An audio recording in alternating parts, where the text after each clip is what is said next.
Deuxième vidéo consacrée au thème 2 de géographie, niveau première bac pro, l'Afrique, un continent en recomposition. Cette vidéo est consacrée au chapitre 2, forces et faiblesses du continent africain. L'Afrique regorge de territoires riches en ressources naturelles utiles au fonctionnement de l'économie mondiale. Les réserves sont nombreuses. Selon la Commission économique des Nations Unies pour l'Afrique, la CEA, le continent abrite 54% des réserves mondiales de platine, 78% des réserves mondiales de diamants et 46 pays de l'Afrique subsaharienne, c'est-à-dire les pays situés au sud du Sahara, possèdent d'importantes réserves de pétrole, de gaz ou de charbon. L'Afrique est aussi une terre fertile, car malgré son urbanisation rapide, le continent africain reste très majoritairement rural. Les campagnes abritent encore aujourd'hui 60% de la population. Et l'agriculture est un important pourvoyeur d'emplois. Pourtant, les agricultures africaines ne parviennent pas à assurer l'autosuffisance alimentaire du continent. En effet, l'exploitation de ces ressources naturelles se fait la plupart du temps au profit d'entreprises multinationales étrangères. Les productions agricoles partent ainsi souvent à l'étranger. Et cette économie d'exportation profite peu à la population africaine.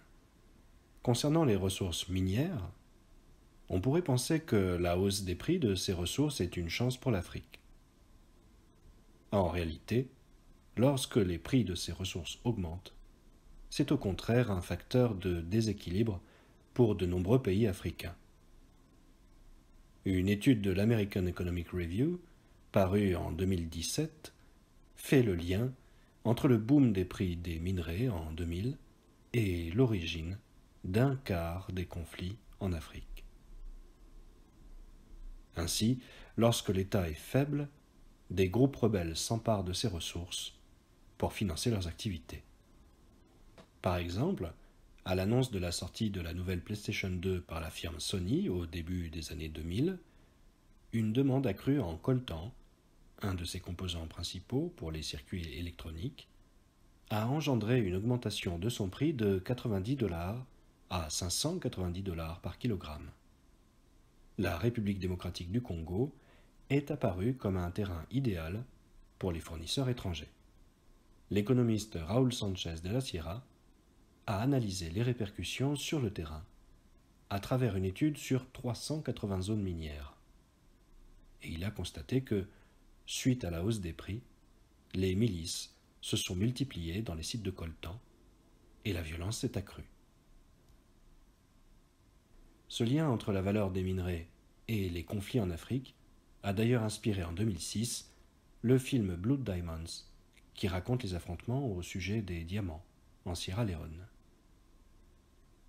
Cette instabilité est rendue possible car le continent africain souffre de nombreux défauts de gouvernance à cause d'instabilité politique chronique et d'un défaut de démocratie. En effet, le continent présente des situations très contrastées au niveau politique.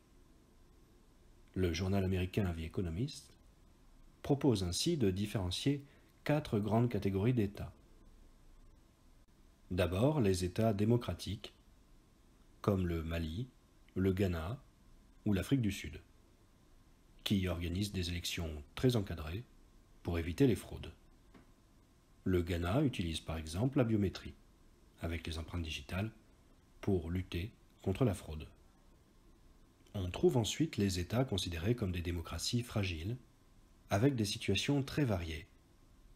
Des pays vivant dans une presque démocratie ou presque dictature, où l'armée joue un rôle essentiel, comme l'Égypte ou l'Algérie. On trouve aussi dans cette catégorie des pays en situation de guerre civile, comme en République centrafricaine ou dans la République démocratique du Congo. La troisième catégorie regroupe les États soumis à des régimes forts, dirigés par des chefs d'État en place depuis des décennies. C'est le cas d'Omar el-Béchir, au Soudan, au pouvoir depuis 1989, suite à un coup d'État. Il est actuellement poursuivi par la Cour pénale internationale pour crimes de guerre. Le Gabon est un autre exemple, avec Omar Bongo, qui dirigea le Gabon de 1967 à 2009. À sa mort, son fils Ali Bongo lui succéda et dirige encore le Gabon aujourd'hui. On trouve également Teodoro Obiang-Nguema Basogo, en Guinée équatoriale, au pouvoir depuis 35 ans, ou encore Paul Biya, qui dirige le Cameroun depuis 1975, soit depuis 46 ans. Enfin, des pays souffrent d'une absence totale d'autorité étatique légitime, comme en Libye, depuis la destitution de Mouammar Kadhafi en 2011. Aujourd'hui, deux factions se disputent le pouvoir sur fond d'attentats terroristes quotidiens. Ces problèmes de gouvernance entraînent régulièrement des problèmes humanitaires à cause des conflits qu'ils déclenchent. Ainsi, si le continent africain peut s'appuyer sur les ressources de sa terre pour son développement, il doit néanmoins résoudre le problème de l'éparpillement des richesses produites, à cause notamment des défauts de gouvernance, et mettre en place de nouvelles dynamiques de développement afin de diversifier son économie et réussir son intégration dans l'économie mondiale. Ce sera le sujet de la prochaine et dernière vidéo sur ce thème.